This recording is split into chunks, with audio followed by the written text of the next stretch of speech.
Hoje é dia 30 de novembro de 2021 e este é o episódio 172 do podcast do Ubuntu Portugal, os shows do Ubuntu, software livre e outras cenas. O meu nome é Diego Constantino e tenho o Miguel. Olá, Miguel.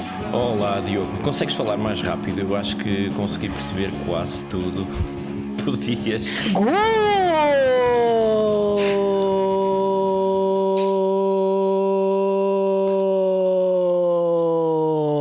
Tu tinhas jeito para locutor de jogos de futebol, não há dúvida.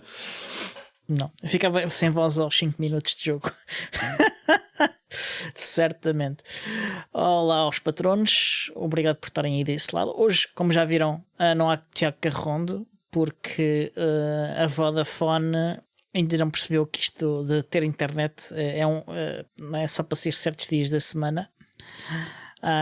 E então o nosso estimado Tiago está sem internet. Mas para compensar, o episódio de hoje é patrocinado pelos vinhos Quinta de Gomariz. Pronto, aí está. Ou não.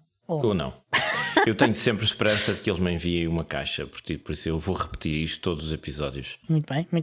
Não sei, Golden Drac, a minha cerveja preferida. Vamos lá, pessoal. Nós sabemos que vocês estão a ouvir.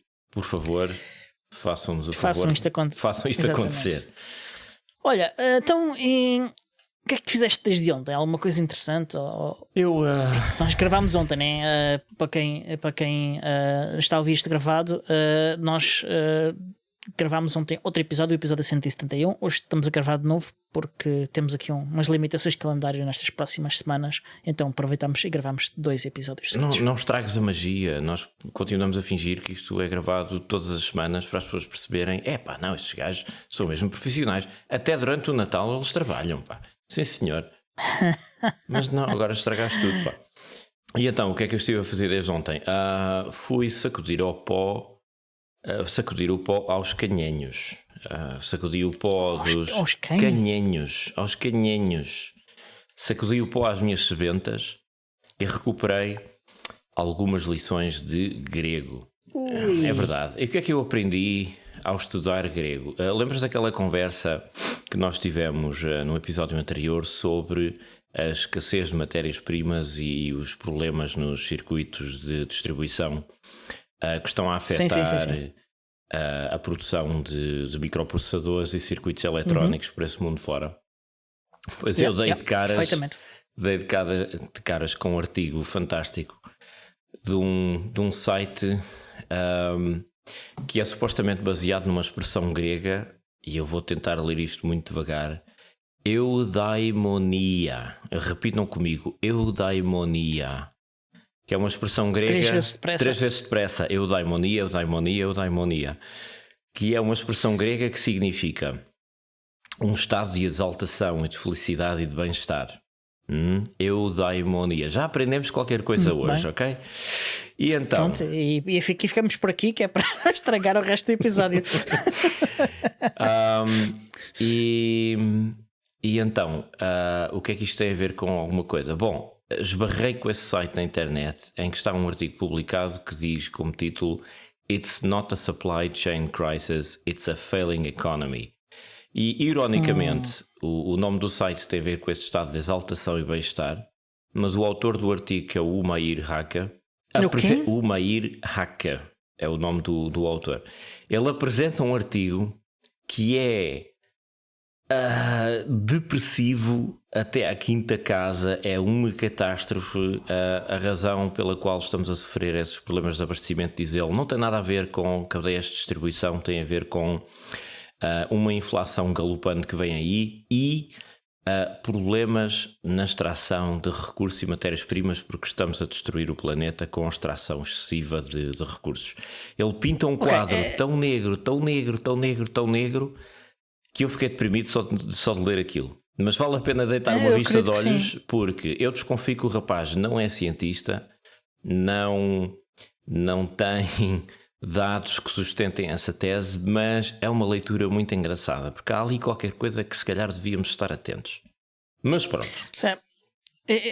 Eu concordo com ele que estamos a explorar exageradamente os recursos do planeta, mas eu acho curioso que ele acho que seja isso que está a causar inflação galopante, porque não acho que seja necessariamente esse o caso. Eu acho que isso poderá vir a ser o caso. Sem dúvida. Daqui a uns anos. Neste momento, eu acho que é mesmo problemas. É um problema de economia, porque ser capaz de produzir e de transportar os bens de uma ponta à outra de um do mundo, ponto sim. Exatamente, e de tudo que está pelo meio e envolvido em toda essa logística e tudo isso, é de facto, na minha opinião, o que está neste momento a causar a inflação. E claro, depois a inflação alimenta toda a gravidade de tudo isto. É cíclico. É um jogo de pescadinha de rabo. É uma cadeia. É um jogo de dominó em que as peças vão cair umas assim em cima das outras.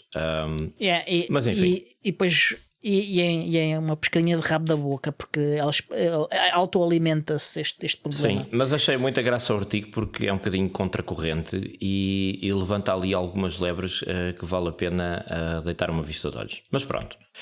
E então, a propósito do grego, tenho boas notícias para ti, Diogo. Tens boas notícias? Tenho boas notícias para ti e para toda a gente. Notícias. Tenho boas notícias, sobretudo para os apreciadores de Raspberry Pi e aqueles que têm trabalhado imenso com esse pequeno computador e que têm imensos projetos a decorrer. Também graças à minha curiosidade em recuperar os estudos de grego, dei de caras com um alfabeto grego e percebi que tu sabes que saiu agora há pouco tempo para o mercado a última versão, o último commit do coronavírus Covid-19, que é a versão Omicron. Sim. Exatamente, o Onerous Omicron é o nome da distribuição. E sabes qual é a letra grega que vem a seguir ao Omicron? É o Pi. É o Pi. Ou pai, como dizem os anglófonos. Eu só sei porque tu me disseste há bocadinho que eu não sabia. Ou seja, boas notícias para os amantes Raspberry Pi. Se isto continuar assim, exatamente, vamos ter mais uma variante do Covid com o nome do vosso computador favorito. Pá. Exatamente, olha, já tenho aqui. Uau. A versão Compute Module do vírus. Estou a fazer aqui o unboxing. O unboxing do Covid. Exato. Do Pi. Um Compute Module 4 com 32 GB de flash e 8 de RAM e Wi-Fi. 8 RAM, 32 flash? Não, exatamente. Já não é nada mal. É o mais caro que há, porque não se consegue encontrar outro, precisamente por causa do que nós falámos antes. Aqui está, para quem está a ver-nos no streaming. Para quem não está a ver, para quem está a ouvir o podcast, imaginem um cartão de crédito com uma série de chips encaixados em cima. Isto é muito mais pequeno que um cartão de crédito. E eu consigo arranjar um cartão de crédito antigo com o qual vocês podem comparar. Mostra-nos o teu cartão de crédito na webcam, Diogo, por favor, para que possamos ver. Pronto, este cartão que já expirou. Não, eu queria um cartão atual. Mostra para a frente e o verso, por favor. Assim podemos mandar para o Tiago comprar uma ligação de internet. Uau, já expirou. Não, mas isso de facto é muito mais pequeno. É praticamente metade do tamanho de um cartão de crédito. Depois não tinha noção. Assim, olhando pela câmara, de facto não dá para perceber. O Pi normal é mais ou menos do tamanho de um cartão de crédito. Exatamente. Aliás, e este é mais pequeno. Para quem não sabe, se calhar sabem, obviamente que sabem, mas um Pi normal cabe dentro de uma caixa de um maço de tabaco. Que é, aliás, a maneira como eu o trago no bolso, na maior parte dos casos. As pessoas perguntam: tens um cigarro? Epá, não, tenho um Raspberry Pi. Vícios, pronto. Há vários vícios. Sai mais barato o Pi. O Pi sai mais barato. E aqui tem outra coisa, que é uma board. Eu não vou mostrar agora porque está ainda empactada. Isto parece mesmo aqueles vídeos board do YouTube dos gajos que vão lá apresentar os gadgets.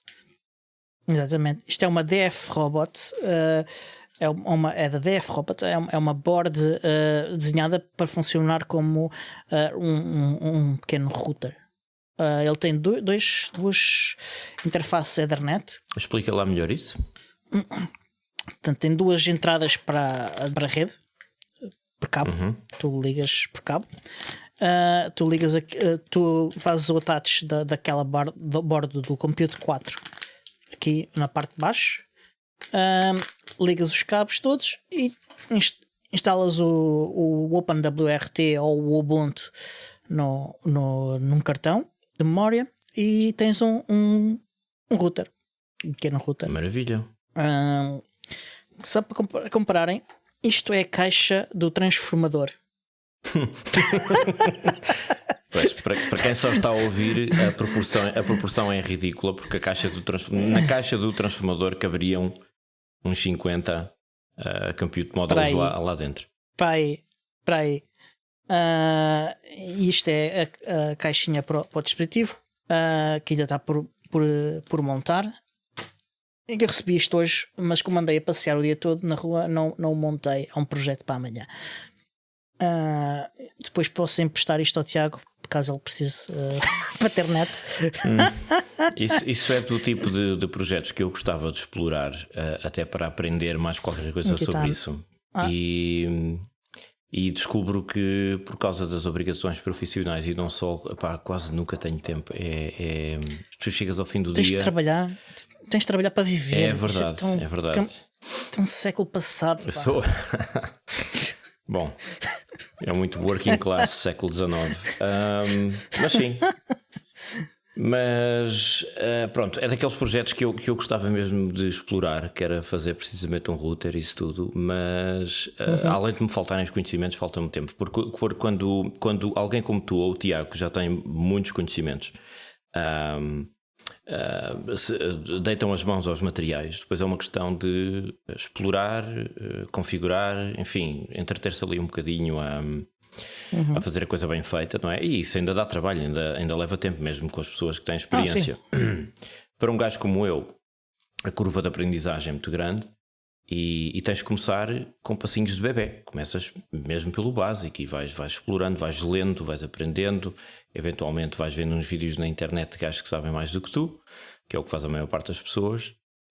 Também eu faço.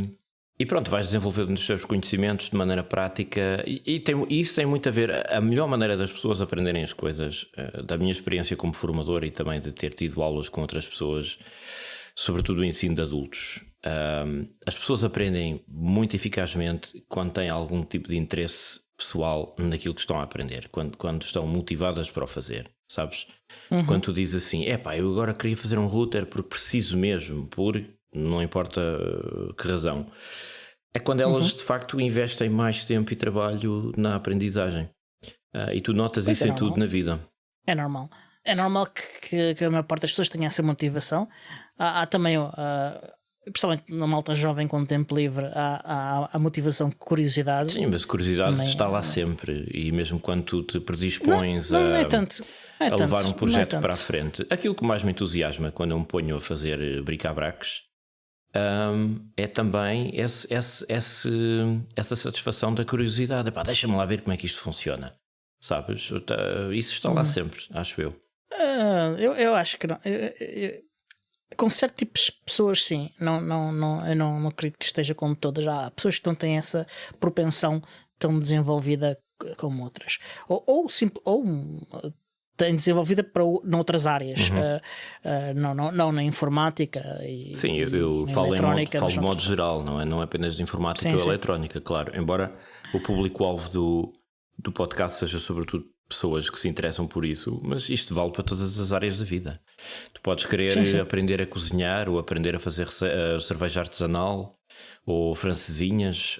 Eu tenho a certeza que o Janus, por exemplo, iria aprender a fazer francesinhas, se é que ainda não aprendeu já. Eu também acho que sim. Eu acho que já o obrigaram. Aposto que a mulher já o obrigou. Adiante. Então e tu? O que é que tu fizeste desde ontem? Pronto, eu recebi isto por correio e andei a passear e a lidar com vespas velupinas. Velutinas ou veludadas? Eu nunca percebi. Velupinas. Acho que é eu acho que é velutinas. Asiáticas, pronto. Pronto. Foi o meu dia, foi esse. O que, comparando com a notícia que temos a seguir, que é muito mais interessante. Não, foi um dia bastante triste, mas há uns dias anunciou a LibreOffice, a Document Foundation, aliás, anunciou que um Estado alemão vai migrar 25 mil PCs da sua administração pública para a LibreOffice. É verdade, sim. Eu lembro-me de ter visto essa notícia. É uma mudança. Quem está à frente desta ideia é uma pessoa que será conhecida de quem acompanha a política europeia na área da tecnologia, o Jean-Philippe Albrecht, que é também um dos principais autores do RGPD, e sabe-se porque é público, um amigo do político português Rui Tavares. Eu vi logo, essa malta anda toda feita uns com os outros, pá. Exatamente, pá. Pessoas que vivem umas com as outras, conhecem-se, pá, e são amigos. E além disso, eles têm também o objetivo de migrar esses PCs para no Linux. É um segundo objetivo a um prazo mais largo.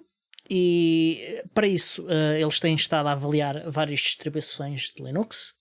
Eles não se falaram de quais delas, disseram, no entanto, que já identificaram 5 que satisfazem as suas necessidades e que agora vão tentar decidir qual delas será o ideal para eles. As distribuições nesse panorama até são o menos, porque inclusive para vários serviços públicos na mesma cidade tu podes ter diferentes distribuições consoante as suas necessidades, não é? Um bocado... Em teoria sim, na prática não resulta muito bem teres uma diversidade muito grande. Sim, claro. Porque dificulta o suporte, só por isso. Sim. Mas eu estou a pensar só na eventualidade de haver pequenos setores de nicho que tenham necessidades mesmo muito, muito específicas e que precisem de o fazer, mas obviamente a economia de escala é muito importante nesse aspecto e é um dos argumentos a favor também do software livre. Não é só a liberdade do software, mas também a poupança para o erário público, que significa porque o dinheiro que tu não gastas em licenças tu podes reinvestir em suporte e portanto é um bom investimento sempre. Eles não estão à procura muito de poupanças, mas sim de obter independência de fornecedores, o que me parece um bom objetivo político. É uma política claramente avisada. Acabar com a relação de dependência. Sim, e o facto de eles não estarem muito preocupados com a questão dos custos também faz pensar que eles estão apostados a investir no próprio software livre e no Linux o suficiente para que esses problemas que possam existir, que tu mencionaste, que pudessem levar eles a preferirem usar mais do que uma distribuição para satisfazer necessidades específicas, em vez disso eles talvez invistam em corrigir esses problemas na distribuição que eles usam e isso beneficiar essa distribuição, seja ela qual for, e eventualmente também beneficiar os utilizadores das outras distribuições todas. Sim, até porque quando essas instituições públicas decidem fazer o desenvolvimento dessas distribuições e o aperfeiçoamento dos pacotes e das aplicações disponíveis para servir as suas necessidades, eles também estão a contribuir para a comunidade.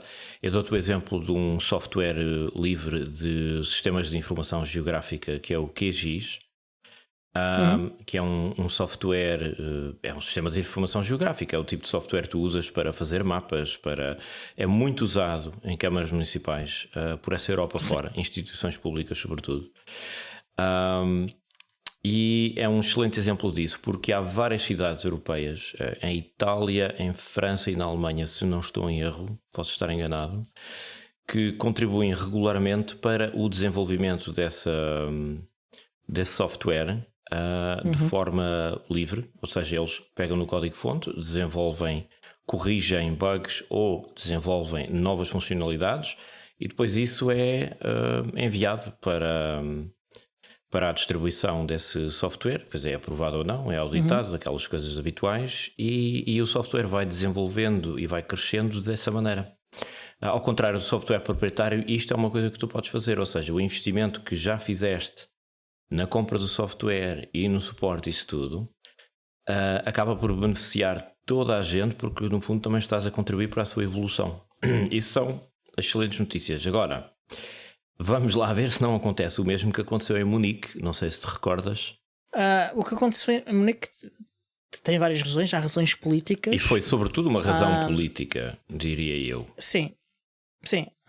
Política e eu diria que talvez até mais que isso, mas não queria entrar muito por aí. Mas também houve algumas coisas que eles fizeram que eu acho que talvez não fossem a melhor ideia. E que às vezes só se sabe experimentando e falhando, não é? Portanto, o conhecimento sobre as coisas faz-se quando alguns experimentam e falham o suficiente para que depois chegue lá olha, se calhar aquilo era má ideia, se calhar vou experimentar uma coisa diferente e se calhar essa coisa diferente funciona. Para que não se cometam os mesmos erros, sim. Exatamente. Mas diz-me uma coisa, eu não cheguei a perguntar, essa adoção do LibreOffice para essa municipalidade alemã, onde é que não é municipalidade, é um estado inteiro. O Estado. Qual é o Estado? Já o nome do Estado, porque eu não tenho aberto e não tenho aqui o título na notícia. Pá. É só para as pessoas que estão a ouvir fiquem a saber. As pessoas que estão a ouvir podem também ir ver as notas do episódio, porque nós deixamos os links para estas coisas todas nas notas do episódio, mas entretanto eu consigo abrir e vamos lá ver se eu consigo pronunciar. Vamos lá, se pronunciares ganhas uma caixa de Quinta de Gomariz. Agora é que ele vai fazer um esforço. Schleswig-Holstein. Pois. Tem demasiadas. Ok. Tem poucas consoantes e esse é o problema. Vão às notas. Exatamente. Mas temos mais boas notícias. Nós aqui há uns episódios falámos da experiência que o Linus e o Luke estão a fazer no âmbito do Linus Tech Tips, experimentando usar o GNU Linux para jogar. E houve aquele falhanço espetacular do Linus ao instalar o Steam. E vendo isto, o Rudra Saraswat, que é um jovem pré-adolescente com 13 anos, menos que isso, se calhar, ele criou um script que faz pega numa instalação standard do Ubuntu e que o optimiza para gaming. Sabes aquilo que se costuma dizer: the kids are alright, os putos são fixe. Há algumas coisas que o script faz que eu não sei se são mesmo boas ideias, em particular instalar um kernel diferente do kernel do Ubuntu, o que significa que se perde algumas funcionalidades específicas do Ubuntu à volta de containers, à volta de um overlay network que existe suportado no Ubuntu, algum hardware enablement que o próprio Canonical faz a pedido dos fabricantes de computadores, particularmente de laptops, e mais umas coisas, mais algumas otimizações, mas ainda assim poderá ser uma boa solução para quem tem determinado tipo de hardware ou para quem para quem estas coisas não importam, estas coisas que eu disse que se perdem. E diz uma coisa, esse script é totalmente aberto, suponho? Sim. E o script instala algumas dependências ou outros pacotes que não sejam abertos? Que eu saiba. Sim, o Steam e outras coisas que são necessárias para correr alguns jogos, mas para estas pessoas, para estes gamers, isso é mesmo um requisito, portanto não é algo que possamos ultrapassar. No entanto, há outra novidade fixe também à volta dos jogos e que é, julgo eu, inteiramente livre, que é o Retro Home. O Retro Home é um remix do Ubuntu para gaming retro, ou seja, para quem gosta daquelas consolas antigas, aqueles jogos de arcadas, essas coisas todas. Que é uma coisa muito habitual para quem faz projetos com Raspberry Pi. Tu tens aí centenas de pessoas na internet a mostrar projetos de retro gaming baseados em Raspberry Pi. Então, este Retro Home, que é um remix do Ubuntu, é mesmo para correr especialmente em Raspberry Pis. Está otimizado para Raspberry Pis 3 e 4. Corre neles quase todos, pelo menos em todos os que correm o Ubuntu, ou seja, não correm alguns alguns dos zero. E o que é que isto é? É o Ubuntu com Ludo pré-instalado. Ludo é um front-end para vários emuladores. E fornece-te imediatamente uma experiência que te permite jogar jogos de dezenas de consolas e de plataformas diferentes de jogos. Isso é fantástico. Diz-me uma coisa, Diogo, eu estou a ficar um bocado assustado. Sabes, quando as molem muito, o pobre desconfia. Isto hoje tem sido só boas notícias, alta onda positiva, kumbaya, vamos dar as mãos. Que más notícias é que tu tens? Eu não me lembro de nenhuma má notícia. Para além das vésperas, volutinas na tua varanda. Acho que não tenho mais. Não tenho. Não é só na minha varanda, o problema é esse. Eu não vou dizer em que sítios é que eles andavam, porque não se pode dizer. Pois foi, tu já me contaste isso e eu fiz uma piada inapropriada. Sim. Exatamente. Mas há mais boas notícias. Uma foi apanhada pelo OMG Ubuntu e que eu confirmei porque fui ver nos repositórios de GitHub da Canonical e do Ubuntu. A Canonical está a desenvolver uma nova ferramenta para atualização de firmware. Portanto, as BIOS, os blobs todos e os firmwares todos que vêm instalados ou precisam de ser instalados em alguns casos para suportarmos completamente o hardware nos nossos computadores. Atualmente esses updates são feitos via o Ubuntu Software Center, mas no futuro isto vai ser feito através de uma ferramenta própria. Já não lembro qual é que é o nome, mas eu estive a ver no repositório e é uma ferramenta desenvolvida em Flutter, como Flutter é a nova linguagem de programação oficial para a Canonical. Eventualmente ela está pronta. Isto continua a utilizar o FWUPD por trás, portanto o daemon desenvolvido pelo, como é que se chama? Agora não lembro do nome dele, mas é um empregado da Red Hat que desenvolveu isto no âmbito do projeto GNOME. É um ex-empregado da Red Hat ou é um empregado atual da Red Hat? Um empregado atual.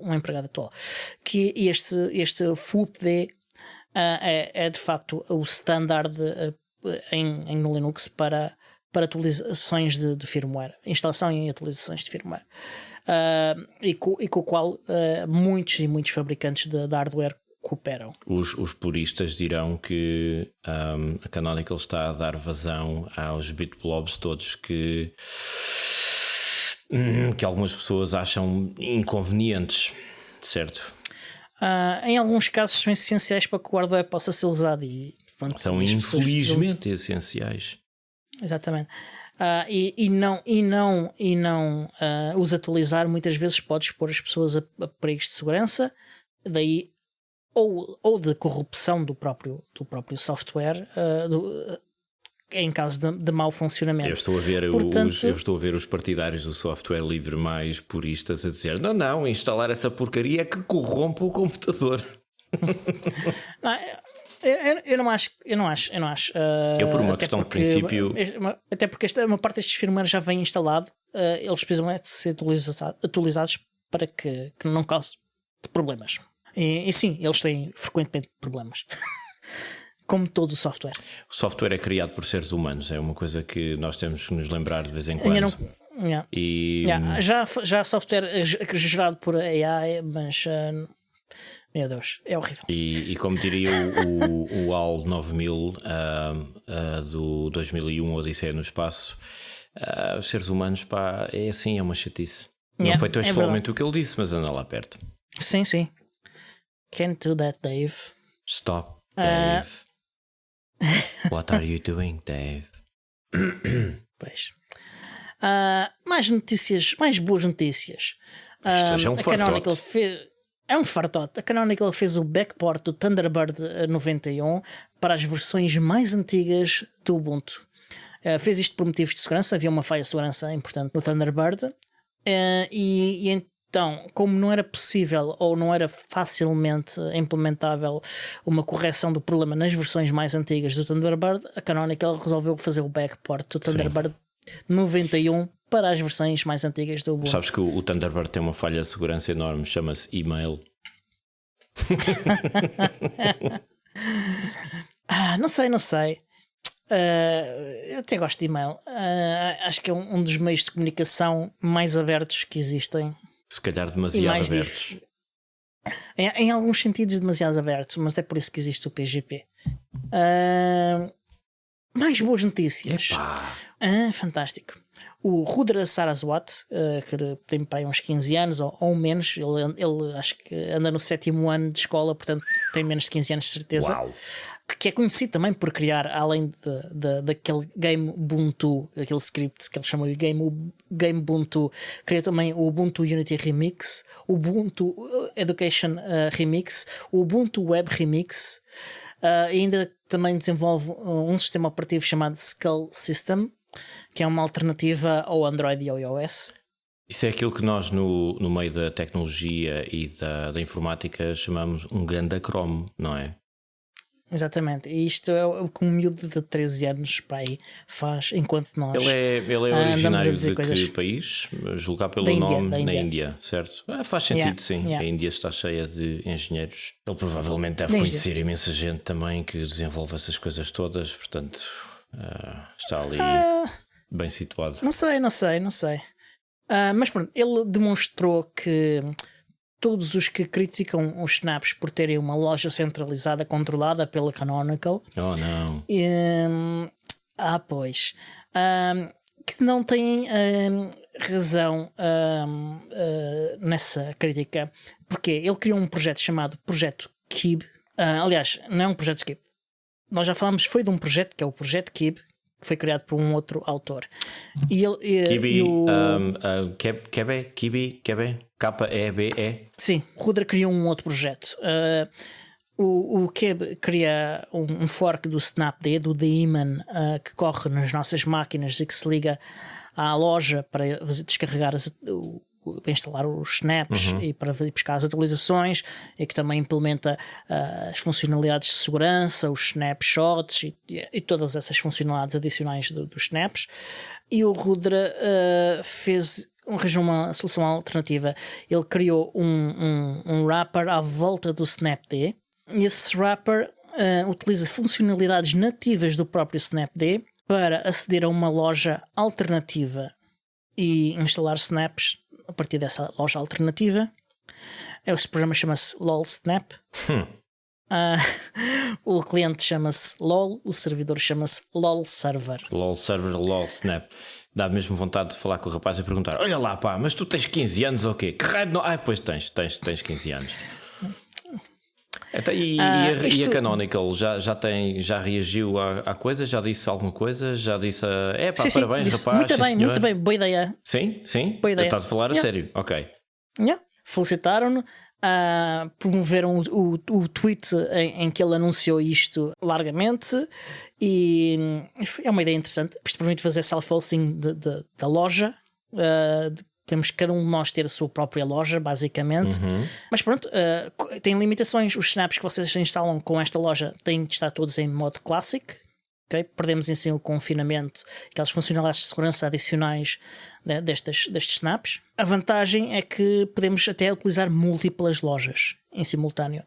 Ou seja, podemos ter a nossa própria loja, podemos usar a loja um do outro, podemos criar lojas alternativas, e nós podemos especificar isso com uma configuração simples do logo. E quão seguros são os snaps alojados nessas autolojas, vamos chamar-lhes assim? Ou lojas em autogestão, camaradas? Sim. São tão seguros como instalar uma coisa qualquer vinda da internet sem qualquer medida de segurança. Ok, pronto, era aí que eu queria chegar. Mas supostamente a loja da Canonical é mais segura? Ponto de interrogação? Sim, aqui não é só uma questão da loja da Canonical, as próprias funcionalidades dos Snapds, ao ter o sistema de ficheiros isolado, ao ter aquele isolamento, aquele confinamento todo, protege o sistema e as aplicações que estão instaladas no sistema daquela aplicação.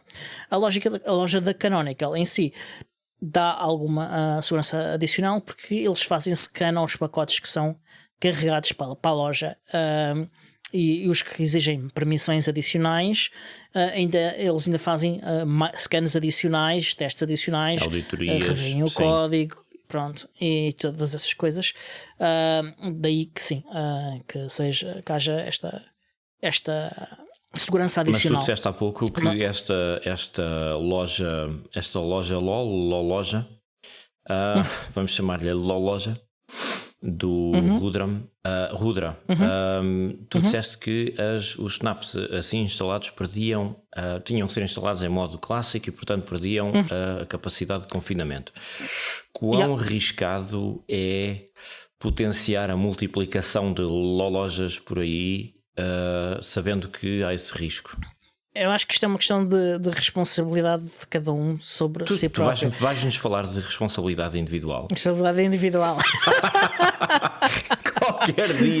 Qualquer dia estamos todos a votar na IEL. Adiante.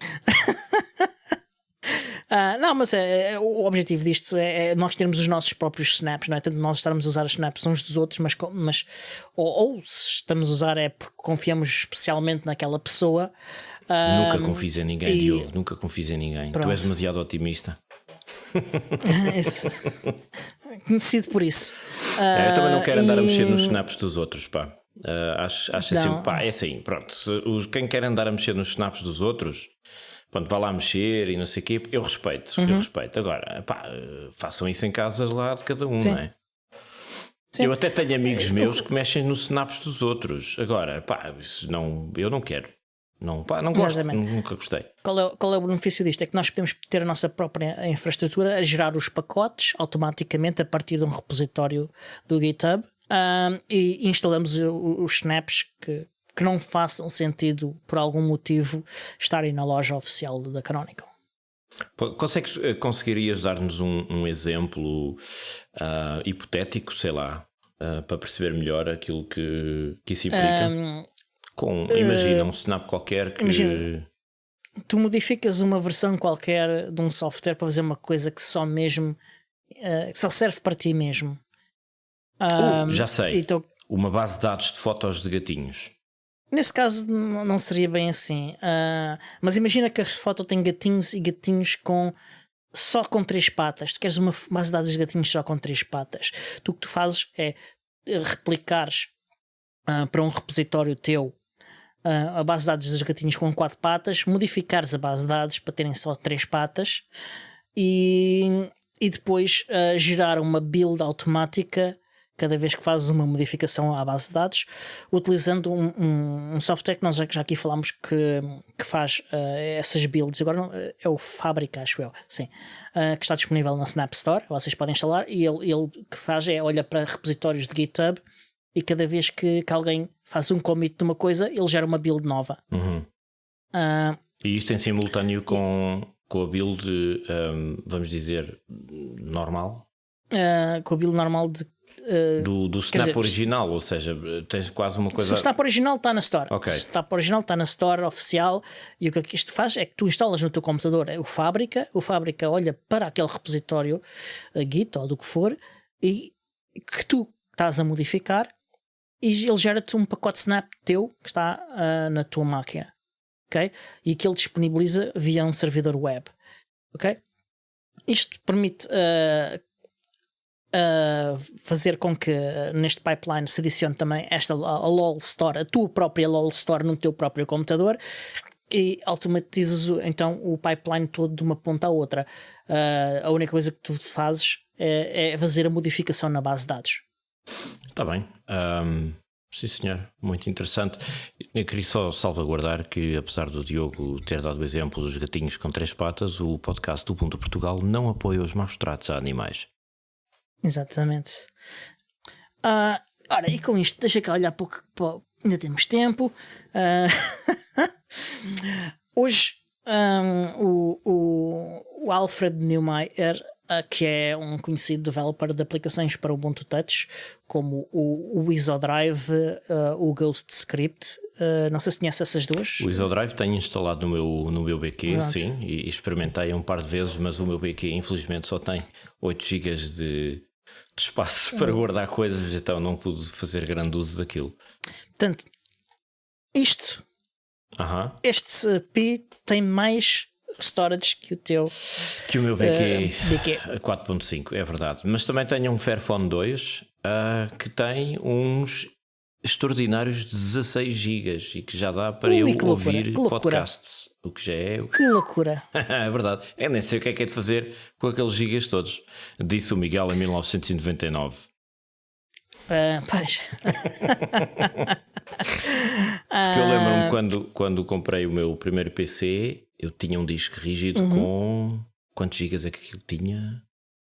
Eram menos de 8. Tinha gigas? Tinha gigas já? Não, espera. O disco rígido, o que é que tinha? Não, tinha megas, pá. Quantos megas é que aquilo... Espera aí, eu já não me lembro. Não, espera. 100 para aí? Não. 100, 200? Não me lembro, era muito pouco. Isto foi em 99. E eu olhei para aquilo e pensei, eu nunca vou encher 99... este disco. É capaz de ter já alguns gigas, sim. 1 ou 2 gigas, se calhar. E eu lembro-me de ter olhado para aquilo e visto a quantidade de espaço e pensar, eu nunca vou conseguir encher isto tudo. Mal sabia eu. E acho que com os telefones passámos pelo mesmo processo. Aliás, estamos continuamente. Sim. Se entretanto o planeta não acabar até lá. De facto. Então, o que é que o Alfred fez? O Alfred criou um novo software e agora não me lembro do nome, tenho de ir ver porque não meti nas notas do episódio. Fantástico. Vamos já ao DuckDuckGo.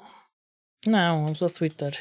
E o que é que este software faz? Este software que se chama Pocket VMs, ele permite correr VMs com KVM nos smartphones com Ubuntu Touch. Uau!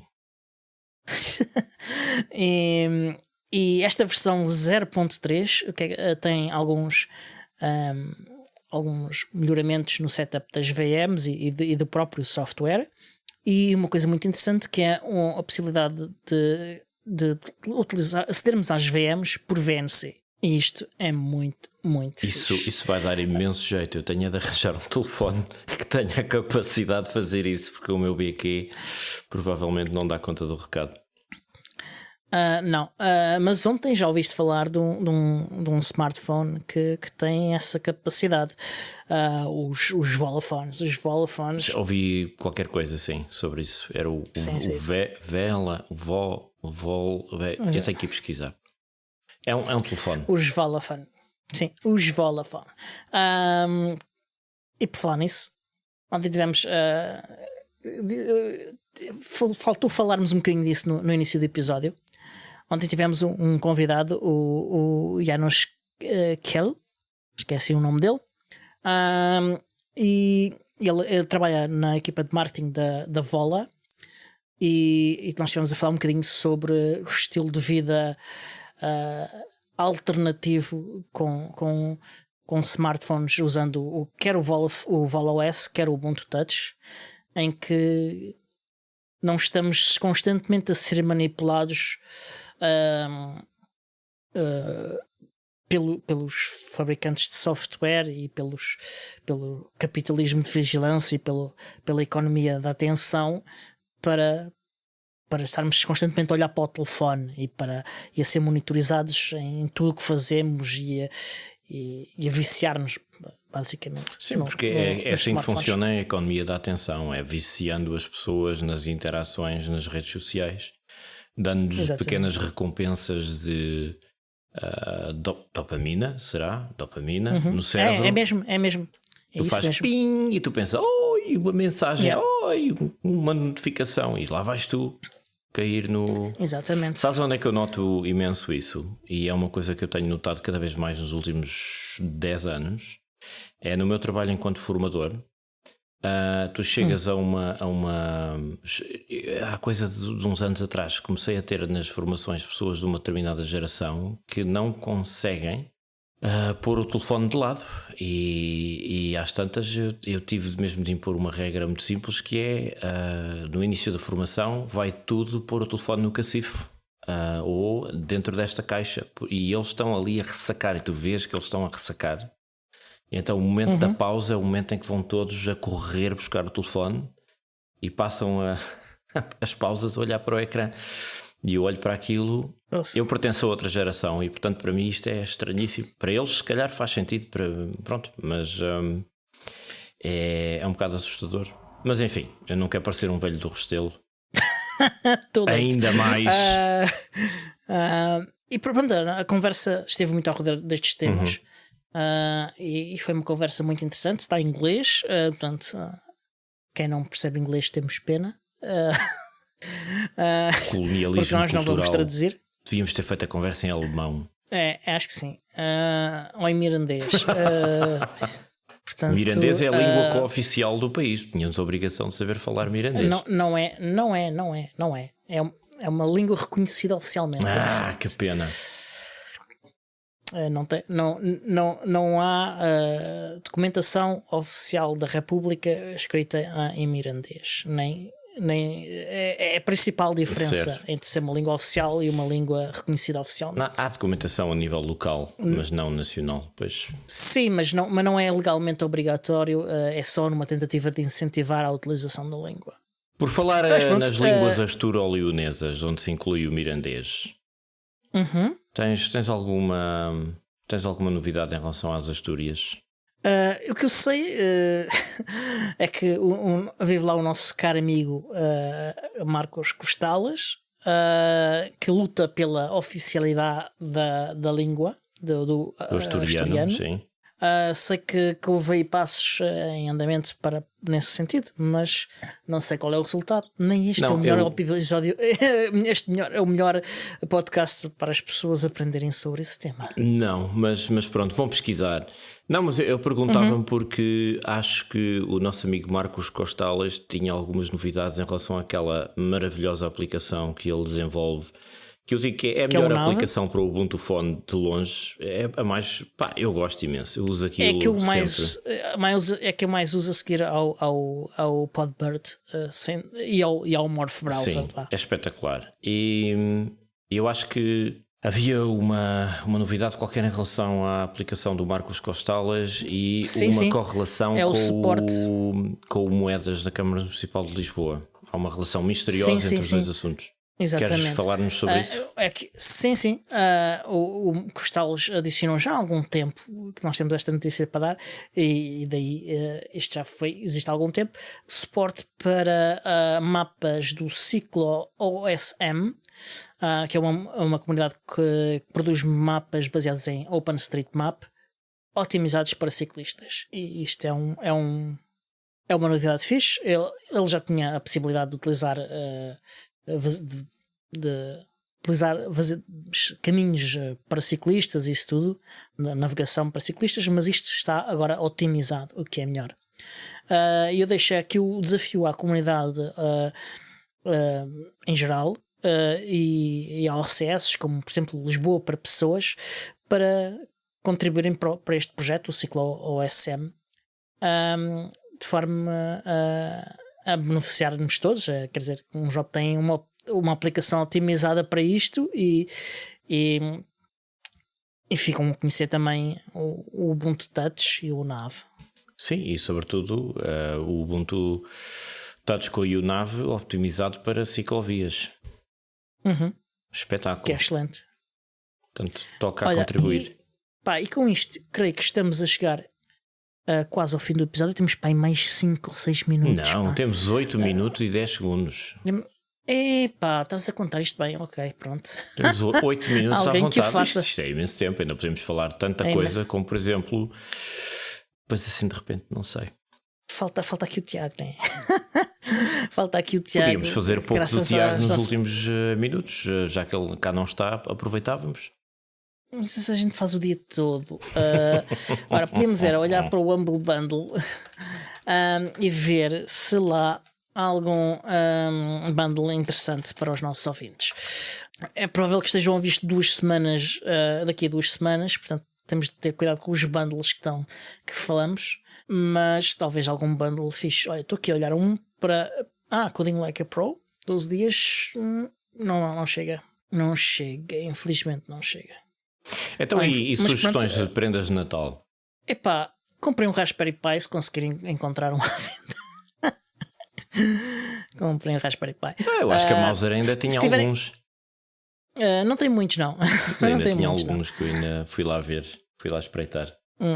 Façam assim, vocês que estão aí em casa, têm uma criança? Têm? Então olha, excelente ideia. Comprem um Raspberry Pi, Entretenham-se a criar projetos com o Raspberry Pi e depois ouçam a criança a dizer: oh mãe, o pai não me deixa brincar com o Raspberry Pi.